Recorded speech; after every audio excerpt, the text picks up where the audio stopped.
हाँ जी, राम राम जी। क्या हाल चाल आपके? उम्मीद करता हूँ आप और आपका परिवार ठीक ठाक होगा। एचएसएससी सीईटी के जितने भी अभ्यर्थी हैं उनके लिए नई अपडेट आई है। बड़ा बदलाव किया गया है, कई प्रकार के चेंजमेंट हुए हैं। नया नोटिस जारी हो गया है, आप ऑफिशियल वेबसाइट पर जाके चेकआउट कर सकते हैं यदि आप इस नोटिस को देखना चाहते हैं तो। और यदि आप समझना चाहते हैं क्या क्या बदलाव हुए हैं, फाइनली क्या आउटपुट निकला है, तो आप इस वीडियो को आगे देखते रहिए। चैनल को सब्सक्राइब नहीं किया है, वीडियो को लाइक नहीं किया तो फटाफट कर लीजिए।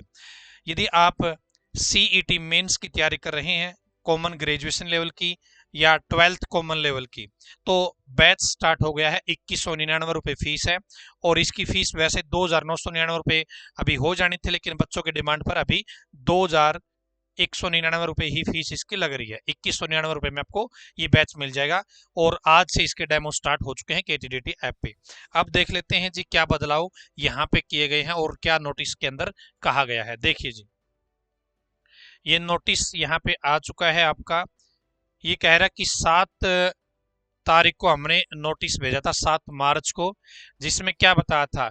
इसमें कुछ अलग अलग प्रकार के फॉर्मेट थे, डॉक्यूमेंट्स थे। ठीक है, सीईटी क्वालिफाइड कैंडिडेट के लिए ये अपडेट थी।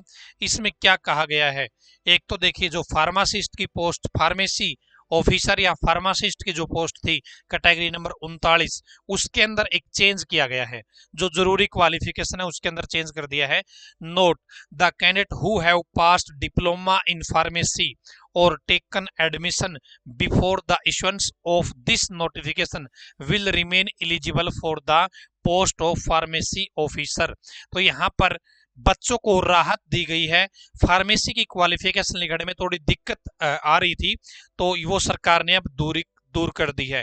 फार्मेसी की जो पोस्ट है या फार्मासिस्ट की जो पोस्ट है, उसमें जिसने डिप्लोमा कर रखा है, डिप्लोमा इन फार्मेसी कर रखा है, वो भी अब एलिजिबल है। इस नोटिफिकेशन के रिलीज होने से पहले यदि उसने कर लिया है या एडमिशन ले रखा है तो वो वैलिड रहेगा इसके लिए। ठीक है, ये डिप्लोमे में थोड़ी दिक्कत आ गई थी। ठीक है, सरकार ने कुछ चेंजमेंट कर दी है। इसके बाद जो शिफ्ट अटेंडेंट की पोस्ट है, क्या है, जो शिफ्ट अटेंडेंट की पोस्ट है कैटेगरी नंबर 178, क्या है जी, कैटेगरी नंबर 178 जो पोस्ट है, उसमें भी इन्होंने चेंजमेंट किया है। क्या चेंजमेंट किया है देखिएगा। अब क्या रहेगी, matric with 2 year ITI, matric with 2 year ITI. कौन सी ट्रेड, इलेक्ट्रीशियन की ट्रेड या इलेक्ट्रॉनिक्स की ट्रेड, वायरमैन की ट्रेड, या फिर लाइनमैन एंड इलेक्ट्रीशियन की ट्रेड। ठीक है, यदि आपने ये पढ़ाई कर रखी है और यहाँ पे जनरल के लिए 60% नंबर होना जरूरी है और एससी कैटेगरी के लिए 55% नंबर होना जरूरी है। यदि आपके पास इतने नंबर है, आपने इन ट्रेड में आईटीआई कर रखी है, तो आप एससी की शिफ्ट अटेंडेंट की पोस्ट के लिए अप्लाई कर सकते हैं। ठीक है जी। उसके बाद में जो इलेक्ट्रीशियन की पोस्ट है, जो इलेक्ट्रीशियन की पोस्ट है कैटेगरी नंबर 183, ठीक है, उसमें क्या कर दिया है अब, जो वहां पे दूसरा पॉइंट लिखा है, जो वहां पे दूसरा पॉइंट लिखा है उसमें क्या है, ITI certificate in electrical trade, ITI electrical trade से with 2 year experience of basic knowledge of light transmission and heavy transmission. And जो थर्ड पॉइंट है, 6 month certificate of computer application.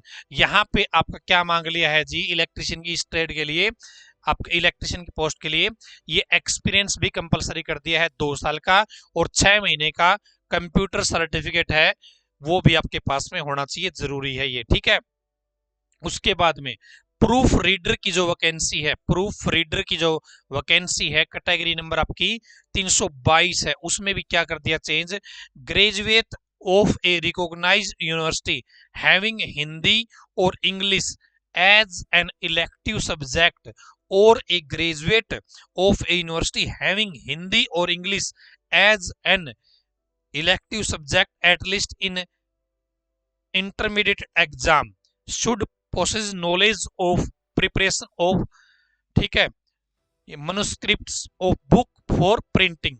तो यहां पर क्या कर दिया है, हिंदी या इंग्लिश एक इलेक्टिव सब्जेक्ट हो, ठीक है, ग्रेजुएशन में, या फिर ऐसा कैंडिडेट इंटरमीडिएट के जिसने एग्जाम दिए हो तब तक, इंटरमीडिएट के एग्जाम तक हिंदी और इंग्लिश एक सब्जेक्ट हो, ठीक है।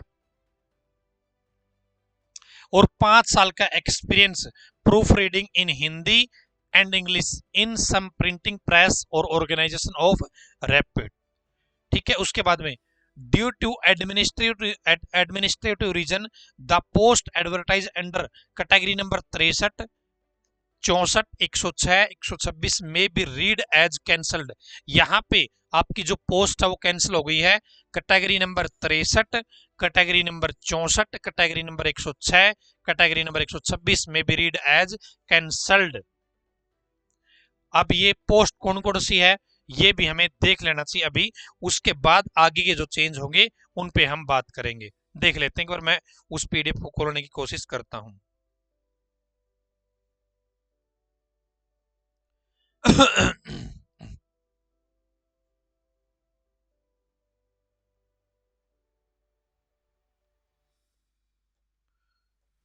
कितने नंबर जी? कैटेगरी नंबर 63 पे देखते हैं कौन सी पोस्ट है। कैटेगरी नंबर 63 पे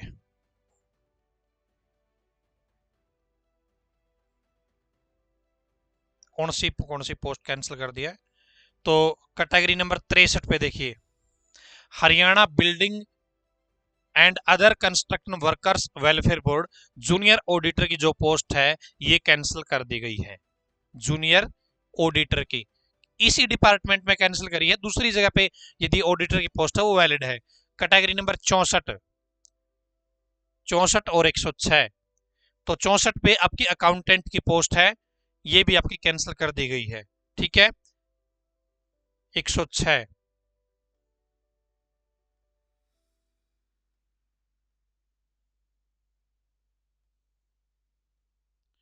लीगल असिस्टेंट की इसी डिपार्टमेंट के अंदर है, वो पोस्ट आपकी रद्द कर दी गई है। उसके बाद में अगली कौन सी है जी? 126, सेम डिपार्टमेंट मिलेगा 126।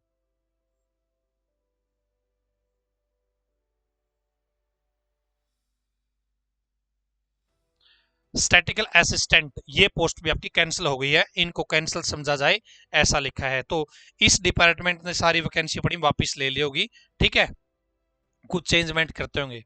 एक डाइटिशियन की पोस्ट है, कैटेगरी नंबर 131 है, इसमें क्या कर दिया गया है? The word MSc dietitian be read as MSc.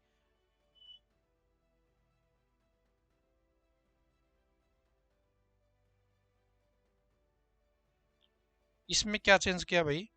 MSc, the word MSc dietitian be read as MSc dietitian, उसको इस तरीके से समझा जाए भाई, ठीक है।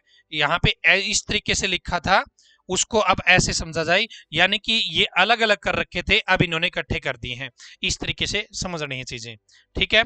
और जो कैटेगरी नंबर 362 और 371 है उसमें जो पदों की संख्या का अलग अलग से कर रखा था सिस्टम को, इस तरीके से समझना है, ठीक है। क्लर्क में जनरल में 1479, एससी में 702, बीसीए में 468, बीसीबी में 301, ईडब्ल्यूएस में 353, BCA ex-serviceman 263, ESM SC 74, ESM BCA 85, ESM BCB 98, ठीक है, इस तरीके से समझनी है। और जूनियर स्केल स्टेनोग्राफर की वैकेंसी भी आप इस तरीके से है, आपको देखनी है, ठीक है। तो ये चेंज यहाँ पे किया गया है। आगे देखिए, जो आपका ग्रुप नंबर 56 और ग्रुप नंबर 57, जो आपका ग्रेजुएशन वाला इकट्ठा एग्जाम है और जो 12th वाला इकट्ठा एग्जाम है, उसका सिलेबस यहाँ पे चेंज कर दिया गया है, नोटिस आ गया है। यहाँ पर देखिए, हरियाणा जीके को अब 20% वेटेज है वो दे दिया है। कॉमन क्वालिफिकेशन, जो कॉमन 12वीं वाली वैकेंसी है और कॉमन ग्रेजुएशन वाली एग्जाम है, उनके अंदर हरियाणा जीके को 20% की वेटेज है वो दे दी गई है। 10% आपका कंप्यूटर का और सब्जेक्ट रिलेटेड आपका है, ये 70% का यहाँ पे मेंशन कर रखा सारा का सारा, ठीक है। तो ये चेंज यहाँ पे कर दिया गया है, ये ग्रुप नंबर 57 में। यहाँ पे ग्रुप नंबर यानी कि +2 वाले में भी और ग्रेजुएशन कॉमन वाले में और +2 कॉमन वाले में क्या कर दिया? हरियाणा जीके को ऐड कर दिया है, 20% वेटेज है वो दे दी गई है। तो ये चेंज है आपके जो अब किए गए हैं HSSC की तरफ से।